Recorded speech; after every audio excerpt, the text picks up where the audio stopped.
And that makes me very comfortable with you also as a moderator. Really, it's such a, you radiate such energy in the group. Oh, It's great. really I'm so wonderful. happy to Yeah, and hear the that. smiling face. I'm seeing her for the Yes, first sure. time. With I your really wonderful love big it. smile. I like it. I don't know how not to smile. That is my problem. Sometimes I have to tell myself, thoda thoda Your hasi smile hai. is what makes it so beautiful. The whole, Yes. the whole group and the recitation. It's wonderful Thank to see it. you. Thank you. Thank you. Okay, I just quickly, I'm going to be just reciting a poem very quickly. I've just written about 5 days ago, so that's what's come to my my page. So I will just recite that today.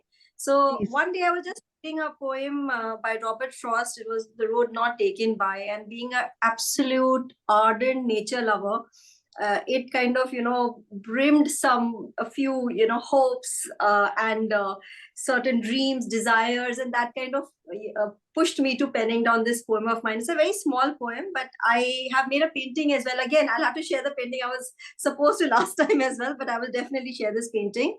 And this poem is reflecting, when you're coming towards when you are actually walking on a trail or forest path or even on a road, where does your road take you at the end? Whether you would like to go to the right or the left, the decision is, or even straight path, the decision is entirely up to you. You make choices with certain emotions in mind, and the circumstances as well guide you.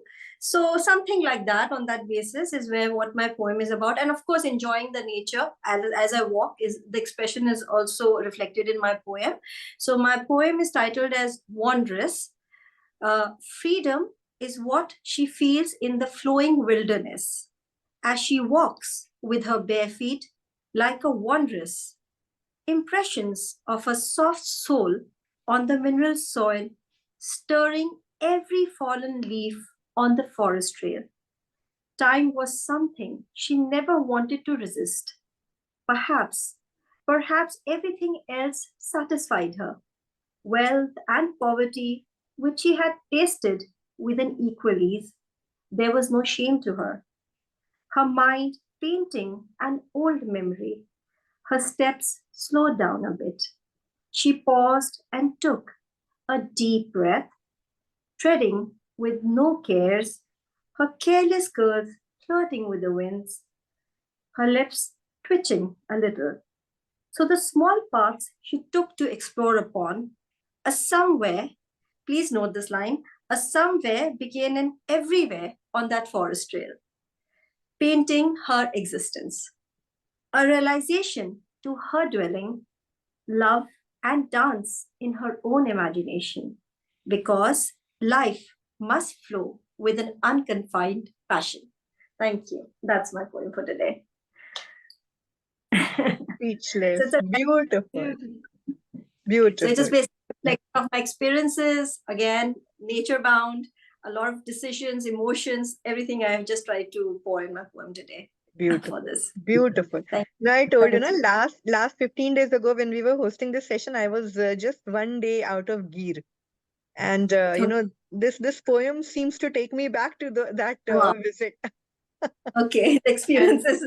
Yes, because there you have these lovely forest paths, and the jeep decide whether to take this fork or that, depending on where they're seeing the lion's pug marks. So, And the best part is every bark speaks to you when you're in a forest. Every tree is different, every shrub, every flower. It's a delight to be there. yes. And so much you see, some plants are so resilient, some, they're weak, but yet, they actually can break through the nature. And it's just a beautiful feeling to be in the trailer And forest. Even your poetry has just strengthened my faith. I always keep saying that ecology should not remain a science restricted for scientists. It is a people's science, citizen's science. Each one of us can become an ecologist, and in fact must become an ecologist, because today the conditions we are living in, we need to have a lot many foot soldiers to save soldiers the and a lot earth.